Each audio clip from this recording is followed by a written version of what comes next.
காலத்துல தாழ்த்தப்பட்டவர்கள் ஒரு கோயில் இருக்கிற ரோட்ல நடக்கவே முடியாது, பெரிய ஜாதிகாரர்கள் ரோட்ல நடக்கவே முடியாது. இன்னைக்கு எங்கடா அந்த மாதிரி நிலைமை உண்டா? இதெல்லாம் எப்படி மாறிச்சு? யாரால் மாறிச்சு? தந்தை பெரியார் போட்ட பிச்சையினால் மாறியது என்பதை மறுக்க முடியுமா? தந்தை பெரியார் போட்ட பிச்சையினால் மாறியது என்பதை மறுக்க முடியுமா? ஒன்றிய சேர்மன் யாருன்னா அம்மா மகளிர், அதுவும் தாழ்த்தப்பட்ட சமுதாயம் தாழ்த்தப்பட்ட சமுதாயத்தை சேர்ந்த ஒரு மகளிர்.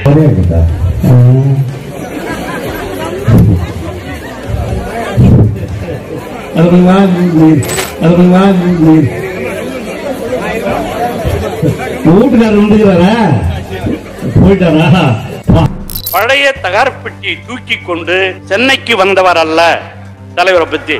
அப்ப அந்த மாதிரி சொன்னாங்க. இளைஞர்களோட கோரிக்கை ஒரு எக்ஸ்ரே எடுத்து பார்க்க முடியல சார். மரகாணத்துல 4000 ரூபாய் வாங்கினீங்களா? இப்ப பஸ்ல எப்படி போறீங்க?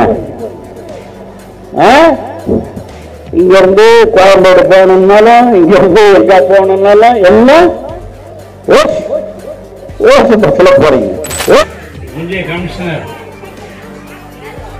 உட்காருங்க சொல்றேன். இது சும்மா இருக்கணும், கேட்கறோம்ல. வந்து இந்த அறிகுறிகளை எனக்கு அப்படியே ஓட்டு கிழிகணி கீழ்ச்சிட்டீங்க, நீங்க வந்து கேட்கறீங்க. இந்த அறிகுறிகளை எனக்கு அப்படியே ஓட்டு கிழிகணி கீழ்ச்சிட்டீங்க, நீங்க வந்து கேட்கறீங்க. ஓட்டு போடாதான் இருக்கும், ஓட்டு போடாதான்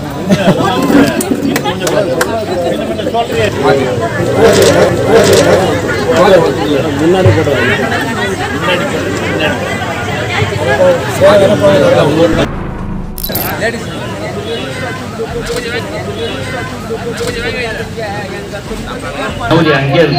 பதவிக்கு போட்டிட்டு வெற்றி பெற்றார். ஆனா எனக்கும் இந்த ஊராட்சி நிர்வாகத்திற்கும் சம்பந்தம் உண்டா? உண்டு இல்லையா? நீ வை, இதெல்லாம் அப்புறம் பேச நீ வை, இதெல்லாம் அப்புறம் பேச வீடியோ ஓட்ட சொல்லு, மத்தவங்க கிட்ட சொல்லு. உட்கார். ஓ அப்படியா நீ? அதால் தான் பேசுற பொழுது உட்கார். ஓ அப்படியா நீ?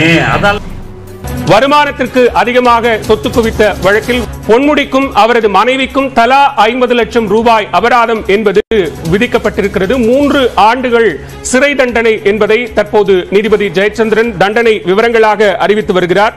நடக்கும் நடக்கட்டுமே நீதி